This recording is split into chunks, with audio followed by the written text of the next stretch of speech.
예수님이 늘 다니시던 갈릴리 바다에도 가끔 때 아닌 풍랑이 일어났습니다. 우리가 인생을 사노라면 365일 늘 맑고 청명한 날씨만 계속될 수 없듯이 어려운 문제를 만날 때도 많이 있습니다. 때로는 경제적인 문제, 건강의 문제, 또 인간관계에서 오는 문제 등 많은 문제들을 안고 살아가게 됩니다. 그러나 이런 위기들이 새로운 인생의 기회로 다가오는 것을 경험하기도 합니다. 우리나라도 70년대에 5.1 쇼크가 일어났습니다. 굉장한 위기였는데 오히려 이로 인해서 경공업이 중공업으로 전환의 기회가 되었고 80년대 정치, 사회적인 혼란과 위기가 왔습니다. 그러나 이런 위기를 통해서 오히려 민주화가 이루어졌습니다. 90년대의 IMF의 위기를 만났을 때 전 국민이 금모기를 통해서 위기를 극복하는 걸 보고 전 세계가 놀랐습니다. 그리고 우리 국민을 하나로 결집시키는 그런 기회가 되었습니다. 2000년대의 위기는 글로벌 시대로 전환하는 그런 변화의 전환점이 되었던 겁니다. 위기가 기회라고 하는 말이 있습니다.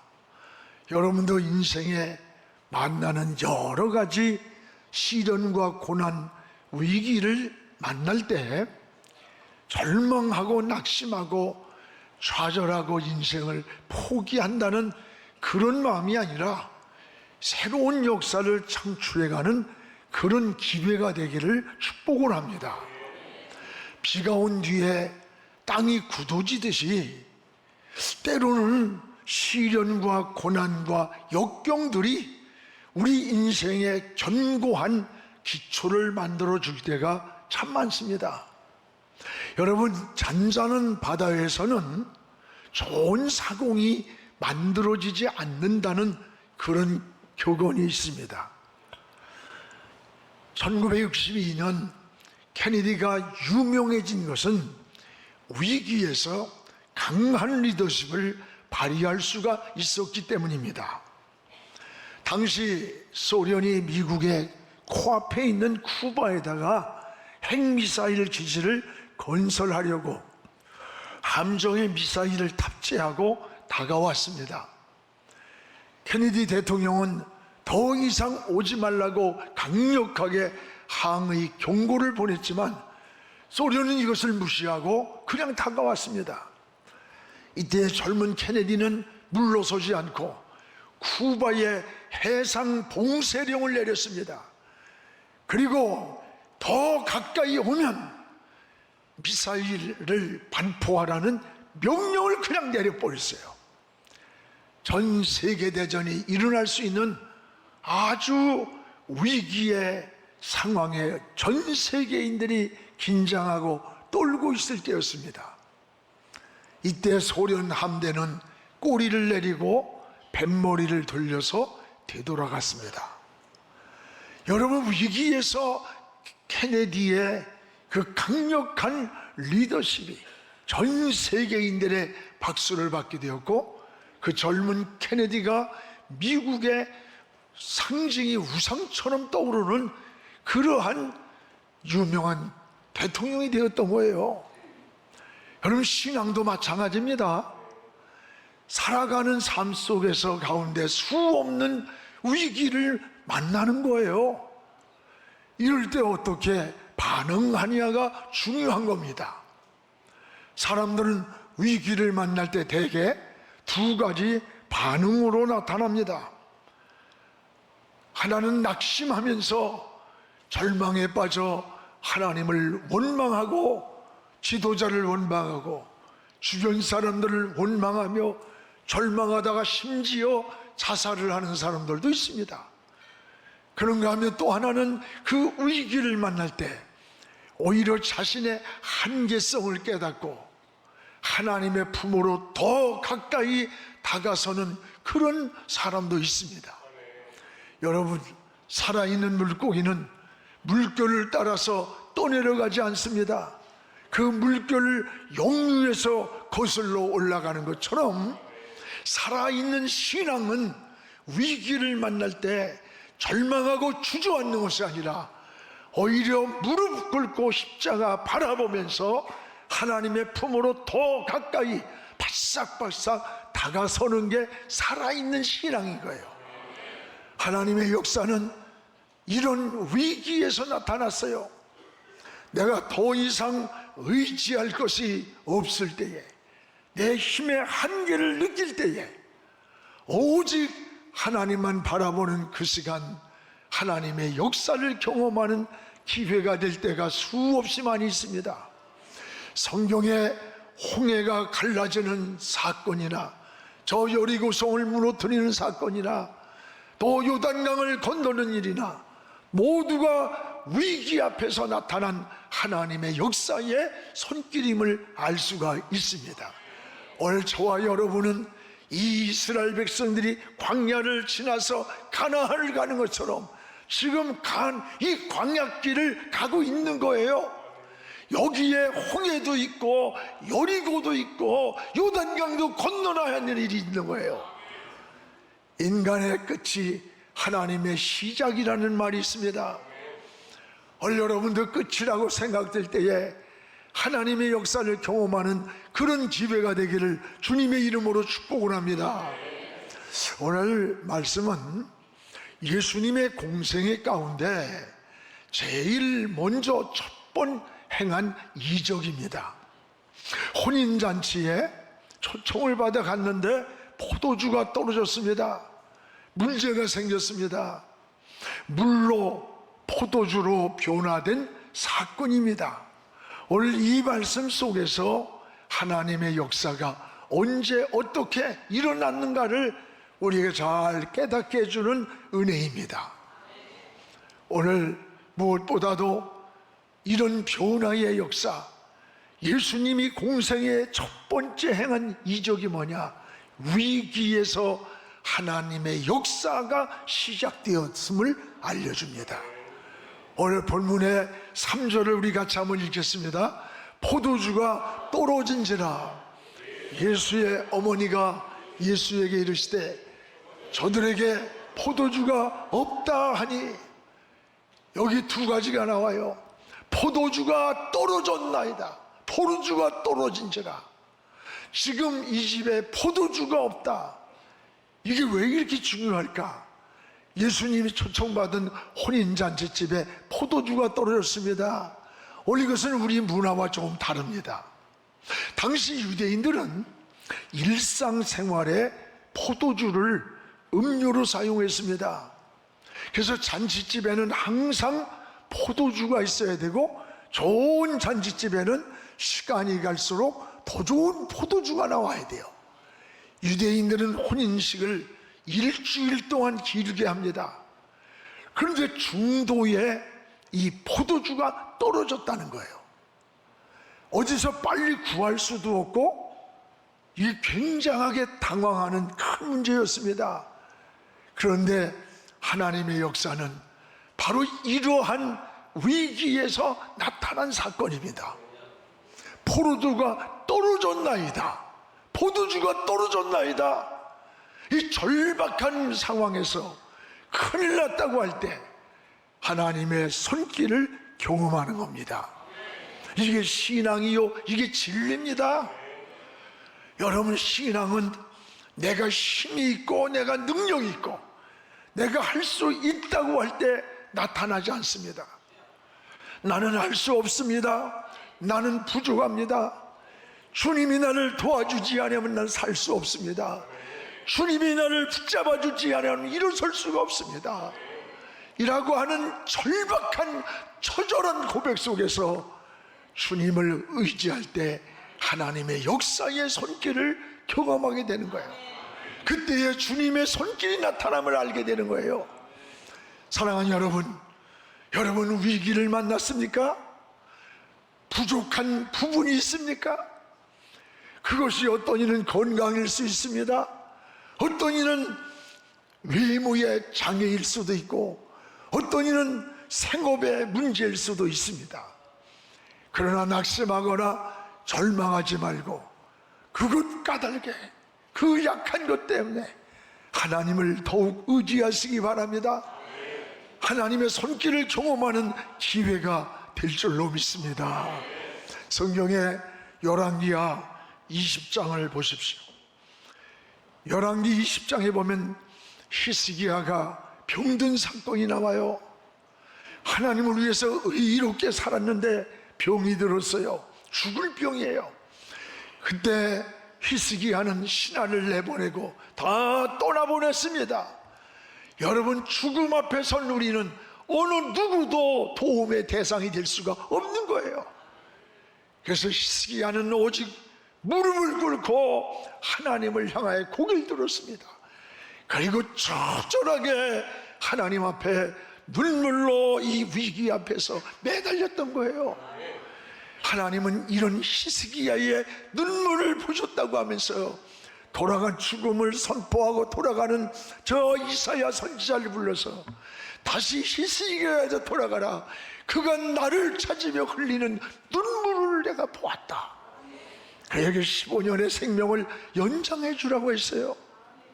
이 위기에서 하나님의 역사가 시작되는 거예요. 역대하 20장에도 마찬가지예요. 여호사밧의 사건 아닙니까? 연합군이 쳐들어왔습니다. 여러분, 군사력을 동원했고 무기를 동원해도 이길 수가 없었어요. 그때에 이 여호사밧은 하나님 앞에 먼저 나가서 무릎을 꿇었습니다. 기도를 하면서 이런 고백을 합니다. 하나님, 이 큰 무리를 우리는 어찌해야 할지 방법을 모르겠습니다. 방법을 모르겠습니다.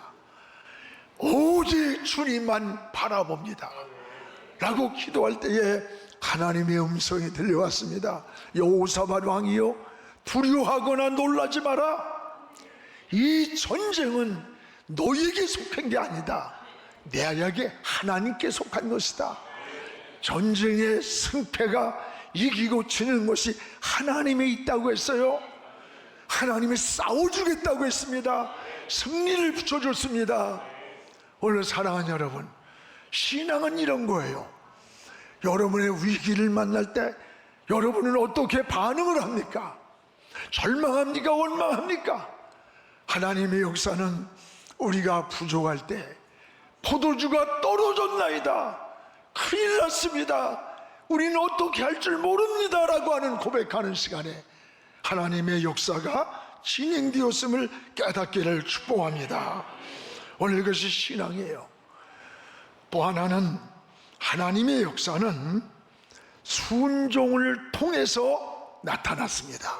그의 어머니가 말씀하실 때 주님이 너희들에게 무슨 말씀을 하든지 그대로 하라, 그대로 하라. 무슨 말씀을 하든지. 이 하인들의 순종입니다. 무슨 말씀을 하시든지 그대로 하라. 하인들은 주님이 시키는 대로 했습니다. 여러분, 이유가 없습니다. 조건이 없습니다. 왜 이렇습니까? 안 됩니다. 못 됩니다. 내 생각엔 안 맞는데요. 여러 가지 이의제기를 할 수가 있는 겁니다. 내용이 뭐예요? 하인들에게 물을 떠오라는 거예요. 그 물이 뭡니까? 그 물두멍은 팔레스틴 지역엔 샌달을 싣기 때문에 먼지가 많아요. 그래서 손님을 초대할 때는 손과 발을 씻을 수 있는 그런 물두멍을 놓습니다. 그 손발을 씻는 더러운 물을 왜 뜨라는 거예요? 뜬 물을 또 부라는 거야. 붓고 났는데 또 뜨라는 거야. 이게 상식에 맞아요? 우리 이성에 맞아요? 많은 이의제기를 하고 안 된다, 못한다. 왜 이럽니까? 빈둥맞다, 뭐 별 얘기를 다 할 수 있을 거예요. 하인들의 위대한 모습은 뭡니까? 주님이 물을 뜨라면 뜬 거예요. 부라면 부는 거예요. 다시 떴을 때 이 물은 물이 아니라 포도주로 변화했었어요. 오늘 이 하인의 역할이 누구냐? 저와 여러분의 역할이에요. 우리가 해야 할 신앙인의 삶인 거예요. 내 생각에 안 맞아도, 내 방법에 안 맞아도 주님이 말씀하셨기에 그대로 하라고 했습니다. 물을 뜨라면 떠야 합니다. 불하면 붓고 다시 뜨라면 다시 떴을 때 그것은 물이 아니라 포도주였습니다. 우리는 심부름을 하면 말씀대로 변화는 주님이 하는 거예요. 우리가 하는 게 아니에요. 사랑하는 여러분, 우리가 때로는 순종하는 것이 굉장히 어리석은 사람이 하는 것 같습니다. 여러분, 아닙니다. 순종이 어리석어 보이지만 기적의 매스터 치는 비밀은 이 순종 안에 있는 거예요. 주님이 시키는 대로 하라, 이 말씀에 그대로 순종하였더니 물이 아니라 포도주의 역사가 일어난 겁니다. 오늘 사랑하는 여러분, 우리 이게 신앙인의 삶이에요. 우리 여러 가지 신앙생활에서 이재기가 많아. 아닙니다. 영적인 세계로 들어가 보세요. 우리의 삶은 내 생각과 내 방법을 내려놓는 거예요. 여러분, 내려놓음의 책이라는 이 책을 썼던 아주 이용규 선교사 이야기를 잘 압니다. 그는 서울대학을 나오고 하버드에서 박사하고 일단 석학입니다. 이제 자기 모교에서 교수로 돌아오라고 했습니다. 한국으로 돌아가려고 할 때에 그때에 하나님의 부름을 받게 됩니다. 하나님의 부름을 받는 그 시간에 화려한 미래가 펼쳐지고 있는데도 불구하고 그는 모든 것을 내려놓고 하나님의 부름을 따라 지시를 하는 대로, 여러분, 가기도 하고 멈추기도 한다는 뜻에서 노마드의 삶, 노마드란 말은 유목민이라, 유목민은 청추 없이 가듯이 천국 노마드의 삶을 지향하면서 선교 영역을 펼쳐갔어요. 저 몽골에 가서 대학 총장으로 학교를 섬기고 인도네시아가 있고, 오늘 여러분 그를 통해서 얼마나 많은 영향력과 복음의 역사를 이룬지 몰라요. 성경의 수많은 하나님의 역사의 현장인 어딘 줄 압니까? 내 생각, 내 방법, 내 아집을 내려놓는 거, 그리고 하나님의 손에 맡길 때 거기서 역사가 일어났던 거예요. 성경의 열왕기상 17장 15절에 어느 날 사르밧 과부를 보십시오. 3년 6개월 가뭄에서 도저히 살아날 길이 없어요. 그때에 밀가루 한 움큼과 빵 한 조각을 이제 마지막 구워 먹고 죽으려고 이 아이를 데리고 나왔는데 엘리야가 그를 구해주는데 도움을 주고 먹을 걸 준 게 아니에요. 오히려 엘리야는 이 사르밧 과부를 향해 내가 지금 가지고 있는 게 뭐냐? 밀 조금과 또 밀가루 조금 있어서 이제 이거 한 번 우리 애하고 구워 먹은 후에는 그 다음엔 희망이 없이 죽을 시간을 기다립니다. 그런데 그러면 그 한 번을 나에게 먼저 가져와 구워서 그 후에 하나님이 널 책임질 거야. 여러분, 이것을 이성적으로, 무슨 지성적으로 윤리적 관점에서 평가한다면 너무나 잔인하고 이것 있을 수 없는 일, 착취, 강도의 강도. 그런데 놀라운 사실은 뭡니까? 사르밧 과부는 엘리야의 말대로 하였더니예요. 이게 키워드예요. 엘리야의 말대로 하였더니 망한 게 아니에요. 3년 6개월에 다 건강한 가정도 먹을 것이 없어 죽어가는 그때에도 남편도 없는 어린아이 하나 데려온 과부의 그 가정에는 밀가루 떡이 떨어지지 않고 기름병이 마르지 않는 기근의 환란이 패스오버 6월 될 때까지 하나님이 지켜줬던 거예요. 이게 은혜입니다. 6월절의 역사는 여러분 저 출애굽 사건에만 있는 게 아니에요. 오늘 우리가 살아가는 삶에도 6월절의 역사가 함께하는 거예요. 하나님이 우리를 지켜야 돼. 하나님이 보호해야 돼요. 우리 하나님이 가는 길을 여러분 패스오버 시켜야 돼. 넘겨줘야 되는 거예요. 이게 하나님의 은혜인 줄 믿습니다. 우리도 말씀 앞에 내 생각을 내려놓고 내 방법을 내려놓고 하나님께로 향하여 고개를 들고 무릎을 꿇기를 주님의 이름으로 축복합니다. 이것이 하나님의 능력을 강하게 여러분 경험하고 은혜를 받는 비결이에요. 여러분, 순종은 어리석은 자가 하는 것, 이거 착각이에요. 아닙니다. 순종의 열매가 축복입니다. 축복과 저주, 쓰임받은 자와 버림받은 자의 차이가 뭐예요? 순종이냐 불순종이냐예요. 여러분, 믿음의 그 뿌리에서 나온 줄기가 뭐냐? 순종이고, 순종의 열매가 뭐냐? 그게 바로 복이라고 하는 거예요. 아브라함을 향해서 여러분 그냥 줬습니까? 너를 믿음의 조상을 삼기 위해 하나밖에 없는 자기 독자를 끌고 저 모리아 산에 들여라. 아무 이유도 조건도 설명하지 않았습니다.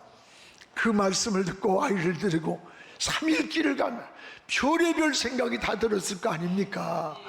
그리고 마지막 모리아 산에 자식을 결박하여 드릴 때까지 하나님은 침묵하고 있는 거예요. 여러분이 어떤 헌신을 하고 기도할 때 중간쯤 하나님의 위로가 나타나든지 조금만 더 참아라, 조금만 더 인내라 하면 할 수 있는데 아무것도 안 보여. 갈수록 더 절망이 와요.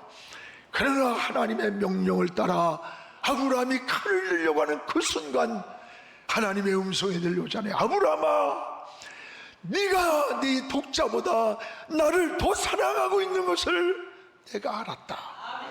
그 순간에 뒤돌아보니까 그 깊은 산중에 순양이 풀에 뿔이 걸려서 가만히 있다가 그 시간 바로 그 타이밍에 맹하고 우는 거예요.